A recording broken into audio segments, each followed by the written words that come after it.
Mari kita mulai. Bismillahirrahmanirrahim wabarakatuh, Bapak, Ibu, dan teman-teman Ananda yang hebat semua. Pada kesempatan kali ini kita webinar dengan dengan judul mengenal cara bercocok tanam pada lahan yang sempit. Dengan saya sendiri sebagai host, Mustafa Saiful Kamal dari Politeknik Elektronika Negeri Surabaya, dan Ibu Mustia Dewi Irvianti S sebagai moderator. Dan yang akan membawakan materi nanti adalah Ibu Nani Widianti, SPD dari SMKN 1 Wadas Lintang. Sebelum acara dimulai, saya ingin membacakan tata tertib terlebih dahulu untuk peserta. Jadi untuk peserta diperbolehkan untuk open kameranya, tapi ketika presenter menyampaikan materinya dimohon untuk menonaktifkan mikrofonnya. Selanjutnya, nanti saya serahkan. Mari kita buka acara ini dengan berdoa terlebih dahulu. Semoga acara ini diberi kelancaran dan selalu berdoa. Dimulai. Selesai. Selanjutnya, untuk memandu jalannya acara ini, saya serahkan kepada moderator Ibu Mustia Dewi Irvianti, SPD. Baik, terima kasih untuk Mas Mustafa atas kesempatannya. Pada kali ini saya akan menjadi moderator untuk presenter kita yang cantik, yaitu Ibu Nanik Widianti, SPD dari SMK Negeri 1 Wadas Lintang. Pada hari ini beliau akan memberikan materi mengenai mengenal cara bercocok tanam pada lahan yang sempit. Nah, mungkin ketika kita memiliki hobi, ingin bertani, bercocok tanam, tetapi memiliki keterbatasan lahan karena mungkin rumahnya di perumahan atau luasan lahannya itu kurang luas gitu ya. Nah, ini materi yang tepat untuk kita simak bersama. Jadi, sebelum kita mulai acaranya, saya bacakan dulu ya untuk biodata dari presenter kita, yaitu Bu Nanik Widianti, tempat tanggal lahir di Wonosobo, 28 Februari 1986. Oh ya, ini untuk hari ini Bu Nanik sedang ulang tahun ya. Jadi sebelumnya saya ucapkan selamat ulang tahun Ibu Nanik, semoga selalu diberi kesehatan. Amin. Oke, untuk agamanya agama Islam dan riwayat pendidikan tahun 2004 sampai 2008 adalah alumni UAD, FKIP PBI Yogyakarta dengan IPK 3,58 dengan pengalaman mengajar guru bahasa Inggris di SMP Satap 10 Wadas Lintang 2009 sampai 2011 dan guru bahasa Inggris di SMK Negeri 1 Wadas Lintang dari 2011 sampai sekarang ya. Baiklah, langsung saja kepada Ibu Nanik Widianti kami persilahkan untuk memberikan materi. Oke, Assalamualaikum warahmatullahi wabarakatuh. Sebelum saya menyampaikan presentasi. Iya, Ibu, cukup jelas. Oh ya, oke. Seulang lagi, Assalamualaikum warahmatullahi wabarakatuh. Sebelumnya saya ingin SPD yang telah membimbing kami dalam terlaksananya webinar kita pada hari ini. Tak lupa pula saya mengucapkan terima kasih kepada host dan moderator yang telah membersamai saya akan berbagi. Dan tak lupa pula saya ingin mengucapkan terima kasih yang seluruh-seluruhnya kepada Bapak Ibu Guru dan Anda hebat. Oke, langsung saja pada pertemuan kali ini saya ingin, mohon maaf, bisa saya diizinkan untuk share screen untuk Ya, boleh. Ada dua dari teman-teman nih. Nanti kita berpertama di belakang. Iya. Bu Nanik belum ada admission di sini. Disable participant screen sharing. Tolong saya diizinkan untuk screen Sudah. Share screen. Sudah? Oh ya. Sudah. Sudah. Terima kasih Mbak. Ya. Iya, sama-sama. Oke. Saya akan mencoba menyampaikan paparan materi saya, yaitu berjudul mengenal beberapa cara bercocok tanam pada lahan yang sempit.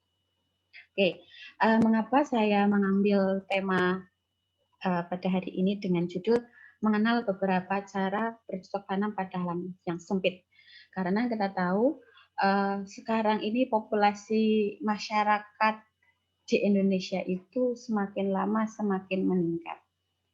Dan begitu pula itu akan berimbas kepada lahan yang ditempati. Biasanya kalau populasi meningkat otomatis tempat tinggalnya pun bertambah, jadinya lahan yang kosong itu menyempit. Nah, ini sebenarnya bukan menjadi alasan yang menjadi alasan kita tidak dapat bercocok tanam. Justru dengan lahan yang sempit kita dapat memanfaatkan lahan kita yang sempit itu untuk bercocok tanam. Jadi yang lahan-lahannya sempit di sini, Anda atau Bapak Ibu guru atau anak hebat tidak perlu berkecil hati, tidak bisa menanam tanaman yang mungkin sekarang sedang marak, sedang hits, entah itu tanaman hias ataupun food ya, ataupun food garden. Kalau misalkan kita ingin mencoba membuat food garden atau kebun makanan sayur-sayuran. Oke, coba di sini saya ada satu gambar. Nah, ini adalah contoh dari penampakan mini garden. Tapi gardennya di sini unik ya, Bapak Ibu dan anak hebat. Kita lihat di sini ada kotak-kotak yang di dalamnya itu ada sayuran. Dalam tempat yang tidak begitu luas seperti ini dapat menanam sayuran. Kemudian kita tengok lagi di sebelah sana. Di sini juga ada media tanam yang di sana juga terdapat sayur-sayuran. Nah, ini dari lahan yang mungkin sempit seperti ini, kita dapat mencoba untuk bercocok tanam. Oke. Nah, sebenarnya bercocok tanam itu apa? Nah, di sini menurut Kamus Besar Bahasa Indonesia ada dua pengertian, yaitu bercocok tanam adalah mengusahakan sawah ladang, tanam tanaman, atau berarti bertani. Untuk makna yang kedua, kata bendanya, bercocok tanam adalah teknologi untuk menggarap tanah dan tanaman sampai menghasilkan panen untuk keperluan hidup manusia. Itu untuk makna dari bercocok tanam. Oke. Nah, yang akan kita bahas adalah bercocok tanam pada lahan sempit di sekitar rumah kita. Nah, pada lahan yang sempit ini ada beberapa manfaatnya, ya. Manfaatnya itu apa saja? Yaitu yang pertama, membuat rumah tampak lebih hijau.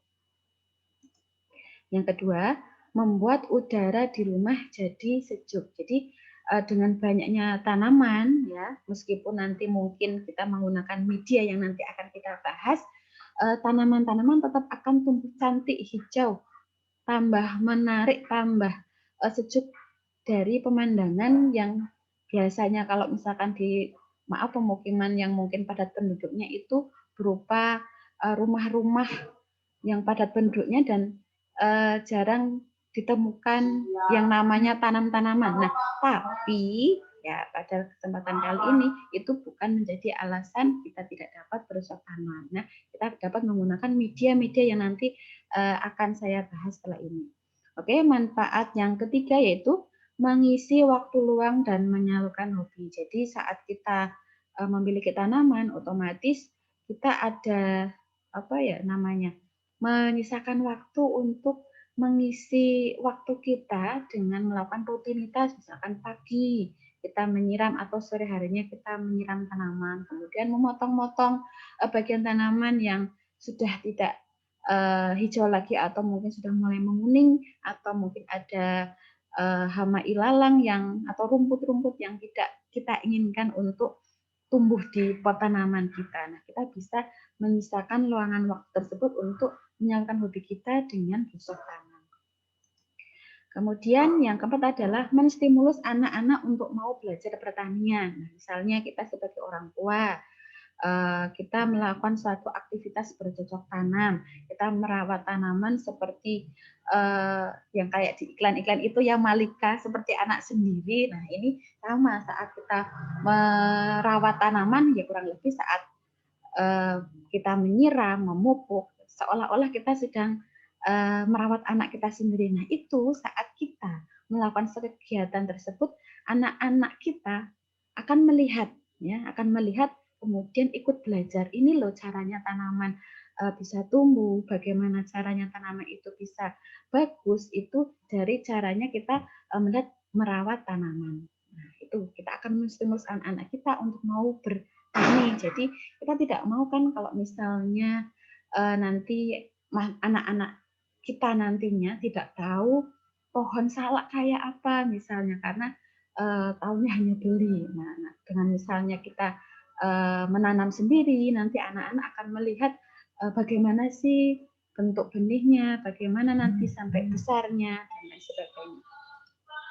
Kemudian selanjutnya adalah menghasilkan kualitas tanaman, buah, dan sayur yang lebih baik dan terjaga kualitasnya. Ya, karena kita menanam sendiri, otomatis kita akan berusaha sebaik mungkin, semaksimal mungkin untuk menjaga tanaman kita, dan kan akan kita konsumsi sendiri, otomatis kita akan lebih paham mana yang baik dan tidak untuk kita berikan kepada tanaman kita, karena nantinya kalau misalkan kita menanam buah dan sayur itu nanti akan kita konsumsi sendiri, pasti kita juga akan menjaga kualitasnya dan otomatis lebih sehat, karena kalau biasanya yang tanaman menanam sendiri biasanya untuk unsur kimianya itu lebih sedikit. Misalkan kalau kita tahu pohon mangga saja, kalau kita beli di pasar mungkin itu kita menemukan ada bubuk putih itu kayak karbit ya. Nah itu contohnya. Kalau misalkan kita menanam sendiri biasanya ya kita tunggu mangga kita itu sampai masak. Nah itu kurang lebihnya. Selanjutnya, nah apakah Anda tertarik dengan bercocok tanam pada halaman yang sempit? Nah bagaimana caranya? Ya, ini dia. Mari simak penjelasannya. Oke, yang pertama adalah metode tabulam pot. Hadirkan cara unik menanam buah. Tabulam pot mungkin bukan istilah yang asing ya Bapak Ibu dan Anda hebat. Mungkin Anda semua pernah mengenalnya, pernah mendengarnya. Apa itu tabulam pot? Nah, ini contohnya. Di sini ada buah serikaya yang ditanam dalam pot. Nah, ya, jadi tabulam pot itu adalah singkatan dari tanaman buah dalam pot. Nih, ada pohon apa ini, jeruk. Nah, jeruk juga ditanam dalam pot. Nah, ini adalah tabulam pot. Nah, tabulam pot. Media tanamnya itu apa? Ya, media tanamnya adalah sebagai berikut. Itu yang pertama adalah tanah. Tanah ya, seperti saat kita tidak menggunakan pot juga membutuhkan media tanam tanah. Kemudian kompos. Kompos, kemudian yang ketiga adalah sekam. Jadi bahan-bahannya itu hanya ada 3 ini ya, Bapak Ibu Anda hebat, sangat mudah sekali dan sangat terjangkau bagi kita semua. Nah, wadahnya itu bagaimana? Wadahnya yang pertama bisa berasal dari bahan tanah liat, plastik, kayu, logam, dan semen. Itu untuk wadah-wadahnya. Tapi di antara beberapa wadah yang ada di sini, yang paling saya rekomendasikan adalah tanah liat. Mengapa? Karena untuk pot yang berasal dari bahan tanah liat ini akan lebih menjaga kelembaban dari media tanam tersebut sehingga tidak cepat kering atau mungkin tidak tanamannya itu terjaga kelembabannya sehingga tanamannya itu akan lebih bagus dan lebih tahan hidup dibandingkan mungkin dengan plastik, kayu, logam ataupun bahan semen. Nah, bagaimana cara membuat media tanamnya? Itu yang pertama, campur tanah, kompos, dan sekam dalam takaran yang perbandingannya sama. Misalnya 1:1:1. Misalnya kita akan menanam tanaman. Nah, kita mungkin 1:1-nya di sini misalkan 1 ember tanah, 1 ember kompos, dan 1 ember sekam. Kemudian kita gabungkan ya, kalau misalkan komposnya ini nanti komposnya misalkan kompos yang organik, kita fermentasikan dulu dari kotoran ternak, kita fermentasikan dulu sehingga nanti tidak akan berkembang jamur-jamur.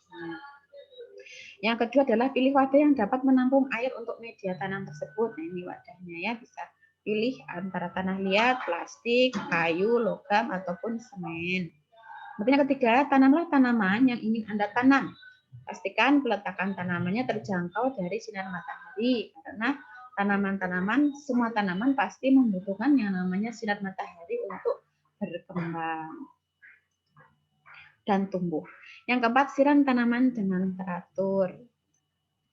Kenapa? Ya karena kita menanamnya itu dalam pot, jadi untuk air, untuk pupuk dan lainnya itu yang bisa memberikan ya kita sebagai si penanam tanaman. Dan maka dari itu kita harus dengan teratur agar tanaman yang kita tanam itu dapat tumbuh dengan subur dan baik. Yang kelima, beri pupuk 3 sampai 4 bulan sekali dengan pupuk organik. Ya, jadi dalam menanam tanaman ini, jadi dari pertama menanam itu kita setelah menanam 1 bulan kita memberikan pupuk pertama kalinya. Kemudian dijeda baru memberikan pupuk lagi 3 atau 4 bulan sekali dengan pupuk organik. Oke, selanjutnya adalah metode vertikultur yang cocok untuk berkebun di lahan sempit. Nah, untuk metode yang kedua adalah vertikultur. Bagaimanakah bentuknya?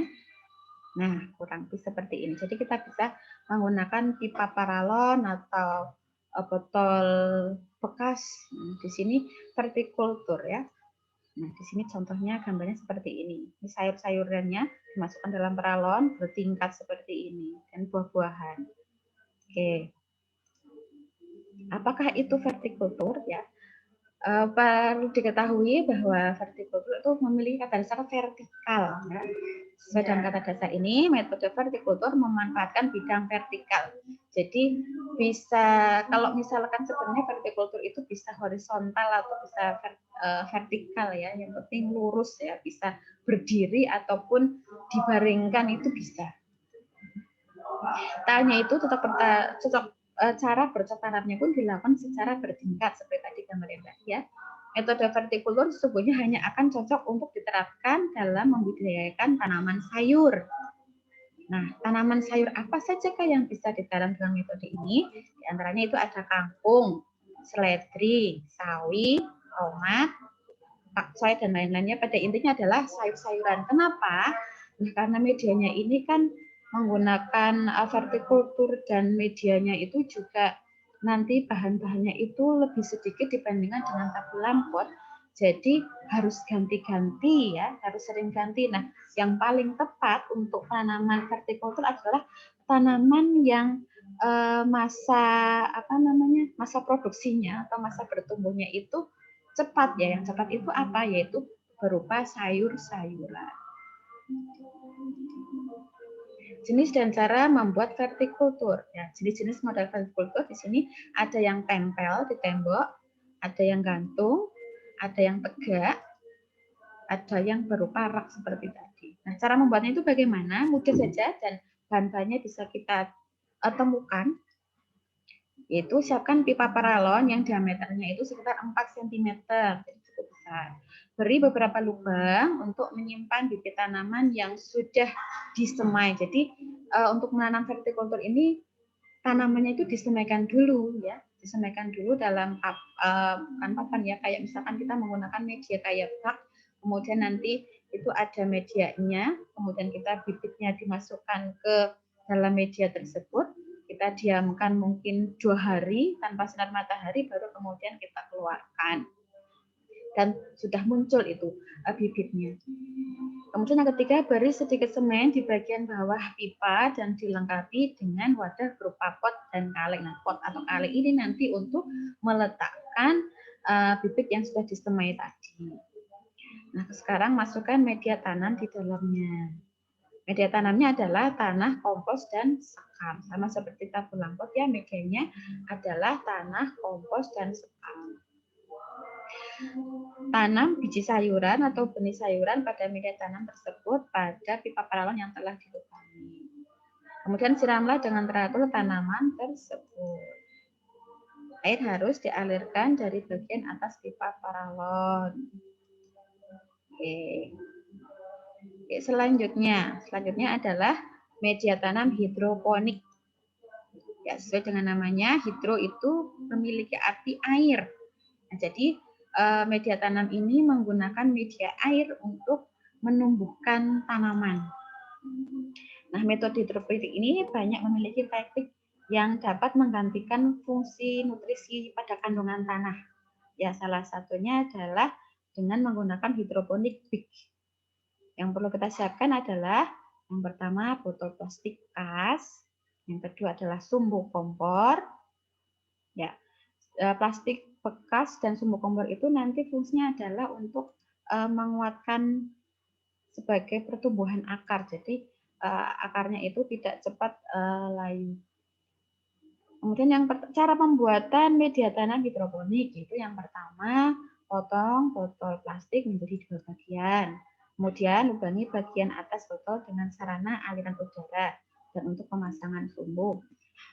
Kemudian pasang sumbu yang telah disiapkan mulai dari bagian atas botol, masukkan hingga bagian bawah botol. Nah, untuk media tanamnya bagaimana? Itu yang pertama, kita cukup mengisi bagian atas botol dengan beragam media tanam seperti pecahan bata, sekam, dan lainnya. Jadi di sini kita tidak menggunakan tanah, jadi hanya berupa pecahan bata, sekam, dan lainnya.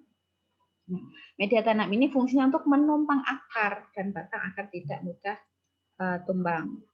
Selanjutnya, Anda tinggal masukkan bibit ke dalam media tanam. Jenis tanaman hortikultura seperti buah, sayur, tanaman obat, hingga tanaman hias dapat menggunakan media hidroponik. Oke, selanjutnya yang terakhir adalah metode aeroponik. Ya, sebenarnya untuk aeroponik ini masih saudaraan ya, saudaraan dengan hidroponik. Cuma bedanya kalau hidroponik itu kan ada air ya, ada air yang terus mengalir, air yang menggenangi tanaman tersebut ya. Jadi ada yang 2 versi sebenarnya, tapi nanti mungkin ada yang lain yang bisa menambahkan. Yang saya tahu itu ada versi yang mengalir dan tidak mengalir. Nah, untuk yang aeroponik ini sebenarnya sama-sama menggunakan air, tapi bukan air yang sama seperti hidroponik. Kalau hidroponik mengalir, sementara kalau aeroponik adalah dengan cara yang nanti akan saya sampaikan. Oke, aeroponik berasal dari kata aero yang artinya adalah udara dan juga kata ponus yang artinya daya. Jadi dalam menumbuhkan tanaman ini menggunakan daya udara. Metode aeroponik memanfaatkan udara sebagai media tanam utamanya. Akar tanaman akan menggantung di atas udara. Nah, ini contohnya. Jadi di sini ada media ya, styrofoam yang dilubangi, kemudian akar tanamannya itu menggantung. Nah, nanti tanamannya tumbuh lebat di atas, sementara ini sepertinya pohon kentang ini ya. Jadi ini akarnya menjuntai, kemudian kentangnya ini menggantung di akar-akar tersebut. Nah, ini lebih jelasnya. Jadi menggunakan media styrofoam yang dilubangi, kemudian nanti karena ini kentang, maka buahnya itu tumbuh di akar seperti ini. Apakah aeroponik bisa untuk menanam sayuran? Bisa ya, bisa. Jadi nanti yang di sini ya hanya akar-akarnya saja, nanti di daunannya tetap tumbuh di atas. Misalkan tanaman sayuran yang bisa menggunakan aeroponik ini ya sama seperti saat tanaman hidroponik, yaitu tanaman sayur-sayuran seperti sawi, pakcoy, tomat, dan lain sebagainya. Nah, bagaimana cara membuat media aeroponik? Ya, metode aeroponik itu masih bagian dari metode hidroponik ya Bapak Ibu dan anak-anak hebat, karena sama-sama tidak menggunakan tanah sebagai media tanam, akan tetapi air. Nah, bagaimana menggunakan air? Ya, sedangkan sebelumnya dijelaskan bahwa media tanamnya adalah udara. Jadi bingung ya Bapak Ibu ya, tadinya air kok udara. Nah, air yang digunakan pada metode aeroponik ini adalah dengan cara disemprotkan langsung pada akar tanamannya. Nah, dengan cara ini, nutrisi yang ada akan langsung diserap dan dialirkan langsung ke semua bagian tanaman, mulai dari batang hingga daun. Nah, ini keuntungan yang akan kita dapatkan jika menggunakan metode aeroponik. Itu yang pertama, tanaman akan tumbuh lebih cepat sehingga produksinya menjadi sangat tinggi. Nah, bahan-bahannya itu apa yang bisa kita persiapkan untuk media aeroponik ini? Itu yang pertama adalah berupa lembaran styrofoam atau gabus seperti yang tadi gambarnya Anda sudah perhatikan tadi, ada styrofoam yang dilubangi kemudian akar-akarnya itu menggantung di bawahnya. Terus bagaimana cara menyemprotkannya? Ya, jadi dalam langsung saja nanti kita tunjukkan lagi ya. Nah, cara membuat media tanamnya itu bagaimana? Yaitu yang pertama adalah tancapkan bibit ya. Ya, waktunya sudah hampir habis. Mungkin bisa dipercepat lagi, Bu. Oh iya, terima kasih Mbak. Ya, oke saya lanjutkan sebentar lagi habis ini. Cara membuat media tanamnya adalah tancapkan bibit tanaman pada setiap lubang, bisa dengan busa atau alas jenisnya. Kemudian biarkan akar tanaman menggantung bebas. Jangan lupa meletakkan sprinkle yang dapat menyemprotkan air. Pastikan ia dapat berjalan bersendiri. Jadi ini tadi jawabannya ya Bapak Ibu. Bagaimana caranya kita menyemprotkan? Jadi kita tidak menyemprotkan dengan alat semprot tanaman itu tidak, tapi ada alat yang namanya sprinkle yang diletakkan di dalam gabus tadi, di dalam akarnya itu. Jadi ada air yang menyemprot terus menerus. Ya. Jadi nanti yang tersemprot itu sudah berupa uap udara dan itu akan menghasilkan oksigen yang nantinya itu akan berpengaruh sekali pada percepatan pertumbuhan pada tanaman yang dengan menggunakan metode aeroponik ini. Air yang ada di dalam sprinkle juga harus campurkan dengan unsur hara. Karena ini berupa air, maka makanannya itu berupa cairan juga yang dimasukkan dalam sprinkle ini yang kemudian disemprotkan bersama air yang harus terus-menerus disemprotkan pada akar tanaman yang menggunakan metode aeroponik. Oke, terima kasih. Mungkin ini saja yang bisa saya sampaikan. Ada kurang lebihnya saya mohon maaf. Untuk selanjutnya saya serahkan kembali kepada moderator. Baik, Bu Nanik Widianti, bagus sekali untuk materi tentang tata cara bercocok tanam di lahan sempit ya. Tadi ada beberapa cara juga, ada yang tabul lampot, ada yang tadi vertikal ya, ada vertikal itu cukup menarik.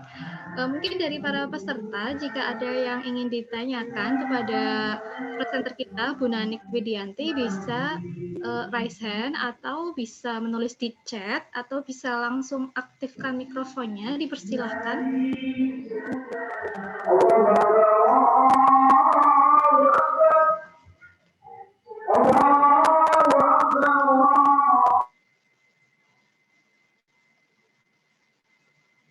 Apakah ada yang ingin bertanya? Bagi yang ingin bertanya, mungkin sambil menunggu bisa nanti dituliskan di kolom chat. Untuk Bu Nanik, dari saya ada pertanyaan ini. Tadi cukup menarik ya, terkait tabul lampot itu saya tertarik. Jadi kalau tabul lampot itu kan menanamnya di pot ya Bu ya. Nah, untuk tabul lampot sendiri itu, apakah nanti dengan penambahan pupuk itu harus dibongkar pasang atau tanah itu kita hanya menyiram saja gitu Bu, untuk tabul lampotnya? Oke, saya akan mencoba menjawab. Tapi ini sedang bersamaan dengan Bapak ya. Oke, jadi tadi saya sampaikan ya. Jadi untuk tabul lampot ini kan kita sudah menggunakan kompos dan sekam. Nah itu sebenarnya kan sudah ada buktinya ya Mbak ya. Nah itu bisa bertahan tanpa kita tambahkan pupuk itu selama 1 bulan pupuk Mbak. Nah setelah 1 bulan itu apakah bulan depannya menambahkan lagi? Tidak perlu. Kita perlu memberikan pupuk itu nanti 3 atau 4 bulan sekali itu baru kita bisa memberikan tabul lampot ya. Kalau misalnya kita taruh di halaman dan terkena air hujan itu tidak masalah, tidak kita siram. Namun apabila itu kita mungkin tanaman potnya itu tidak terkena menyiramnya. Yang penting itu jangan sampai kering cukupnya. Jangan sampai juga kebasahan karena kalau kebasahan itu juga akan membuat tanaman kita nanti akan mati atau busuk. Ya Bu, terima kasih untuk jawabannya. Ini ada pertanyaan dari Bapak Agus Surono dari SMK Wadas Lintang ya. Tapi ini apa ini? Tidak ada keterangan SMK berapa ya? Kalau Bu Nani kan SMK 1 ya? Iya, itu teman ya, saya. Ini untuk pertanyaannya. Oh iya, mana yang paling efektif Bu dan yang paling mudah untuk pemula dan sistem mana yang bagus gitu Bu? Oh iya, oke terima kasih. Bercocok tanam di lahan sempit gitu Bu. Oke, terima kasih Pak Agus Rono untuk pertanyaannya. Saya akan mencoba menjawab. Menurut saya bagi yang pemula itu menggunakan tabul lampot karena kita hanya cukup menggunakan media pot saja, kita bisa memilih pot mau pot plastik, pot tanah liat dan lain sebagainya yang bisa kita temukan dan bahan-bahannya itu juga lebih sederhana yaitu tanah, kompos, dan sekam. Menurut saya itu. Dan juga bagi kita mungkin yang malas-malas memberikan pupuk ya, karena pupuknya itu hanya diberikan 1 bulan pertama, 3 bulan, dan 3 bulan sekali, itu menurut saya itu lebih tepat yang itu, yang tabul lampot. Kita hanya memberikan air mungkin hanya sampai tanaman kita tidak kering. Itu mungkin itu saja.